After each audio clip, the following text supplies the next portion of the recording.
Good evening once again. Dr. Dave back with you. I've been sitting around thinking about, what could I bring you that might help you understand this Frank Morris and the Anglin brothers thing, the Zodiac killer and D.B. Cooper, Alcatraz and all that, and how to understand that it was the same three people that did all of it.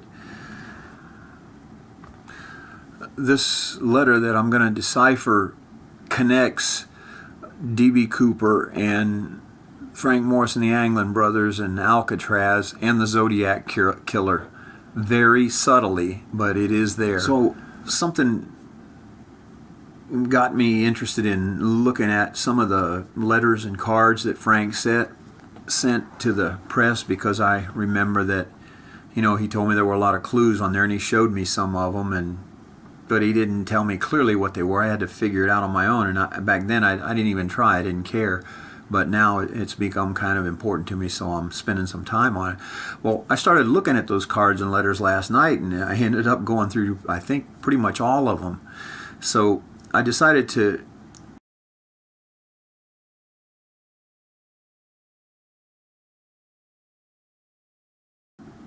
do some videos on it. It could take a few to cover everything, but I started out with the D.B. Cooper letters because there's some things in there that I think are really, really significant. So let's adjourn to my clinic and I'll decipher one of the handwritten D.B. Cooper letters for you.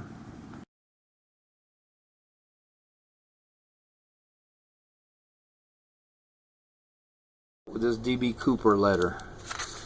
Now, Frank Morris told me back in Mexico that he wanted to show me a lot of clues that were on this thing, but that what he got printed of this, which I guess came out in the paper, I don't know, was this, and that it was too small to work with. So he just told me that basically there were a lot of clues on there to his identity and who he was and what he was doing. So I found a way to blow this up. It didn't come out real good, but I had to cut out some of the parts that weren't very good. And here's what we have. Now, again, he never got around to telling me what the deals were with this, but he did tell me that he used Morse code to decipher it and to look for his identity. Well, I didn't know who he was, and I would have never figured it out, but now that I know that it was Frank Morris, my great buddy in Mexico, this is what I'm able to put together. First of all, take a look at these E's. That E, and that E, and that E. Notice how dramatically different they are. This one's completely disjointed. None of the lines touch each other. This one, there's one bottom line that touches and a top one that doesn't. And this one, the bottom touches and the top two don't. Okay, that bottom line is an L. That stands for Lee. Those two lines are Morse code. 2 dashes in Morse code is the letter M. See that? Okay. M for Morris. L for Lee. Now, we go to this one. There's an F right there that's disjointed. I think he's just trying to tell you that that's important. But this, you also see the L at the bottom, but you see this line in the middle is connected, but this one's not. I think what he wants to do here is turn this over.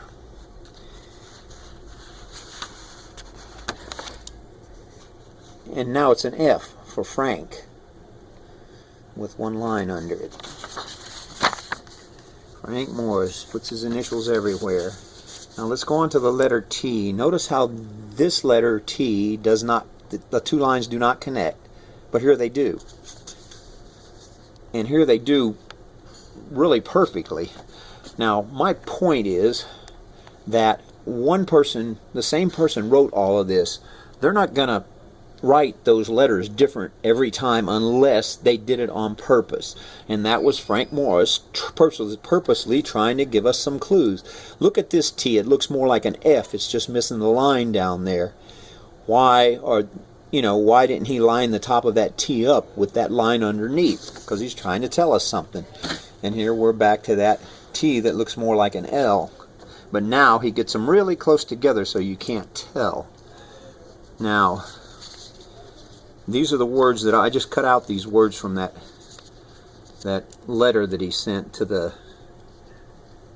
chief of the province, I don't know, whatever. I mean, I'm no expert in these cases. I'm just an expert in what Frank told me, okay? And here's your E again. See that E and that E, how different they are? Person's not going to make that kind of mistake unless he did it on purpose. And it really stands out here to the point where I have to think that he wants you to see those three lines as if that's Frank Morris and the Anglin brothers, the three of them, and he puts that right beside of a number 3 to help you understand it. Now here's where things get good. You see that right there, that B where it says by the FBI? That's a number 13. The 13th letter in the alphabet is an M. That's M for Morris, okay? And here's an F where things are really, really stretched out and not connected. Not sure what that means, you know, that I'm sure that the 2 dashes are Morse code and they mean the letter M. And then here's the B again, which is the same thing as over here. The 13th letter in the alphabet is M. And if you turn this sideways, you have a letter M with a line under it. Okay, Morris. Frank is all over this piece of paper here. Now, if you look close at this word, the truth, everything's disconnected. This is out here by itself, but these 2 lines are down here by themselves and way a long ways away from this one. And there's a reason for that. Look closely. There's a line from there to there on that letter. This is the letter Z. He wants you to know that he is D.B. Cooper and he is also the Zodiac killer. Okay. This R, there's significance in the way he disjoints that R and makes that little line with a hook, but I can't figure out what it is. Oh yeah, I did figure out what it is. That's the number 12. 12, okay? 12. The 12th letter in the alphabet is L. L for Lee. Okay? In this letter he's thanking them for their hospitality. And here we go again with D.B. Cooper, and there's your number 13. And your M with a line under it. Another strange E that gives you the 3 guys standing out here by themselves. And when we get to the address, I think this came off of the address, off the envelope. We look at first this N in Granville. That's a perfect N. It's perfectly written, okay? And then here you go up here and it's crazy. Why? I mean, yeah, he was crazy, but no, he was trying to tell you something, because if you turn this like this, that becomes another letter. I've done it over here, see? That's a Z. He's back to the Zodiac, but he puts this thing on it to, you know, kind of confuse you, and I believe that there's more significance in that. Anyway, that's a Z. That's Zodiac killer. Zodiac. Okay, and you see here in Province, he does the same thing, but here he makes it look more like an N, and he puts this little line here that goes in front of an N. Everything kind of fits together. But the E is really out there. The 3 musketeers, you know, the 3 stooges, Frank Morris and the Anglin brothers, out here by themselves, outside of that line. Maybe that represents a wall in Alcatraz. Yeah, that could make sense. Okay, so that's this D.B. Cooper letter. Now, another thing I wanted you to know, Another thing I wanted you to know about that letter. This is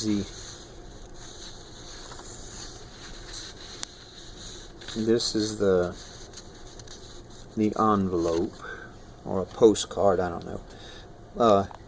He writes crime, and in here he puts all of his dots with circles. Now I remember Frank telling me that was a way he figured he was confusing handwriting specialists, because not everybody does that, and they don't do it all the time. And he doesn't. He does it when he wants you to believe something.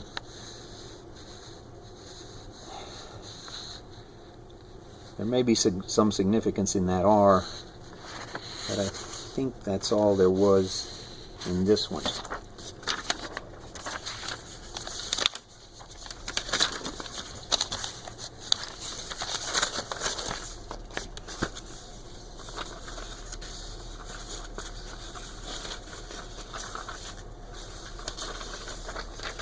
And one more thing that Frank told me about D.B. Cooper, and he showed me this newspaper article of the Reno Evening Gazette, and he was so proud of himself because he got his picture placed on this page. I don't know if it was the front page or not, but he was above the president's article, the article on the president, President Nixon. He was just all kinds of delusions of grandeur, proud of himself about that. In my next video, I'm going to go on to some of the Zodiac killer letters so that you can see the comparison of the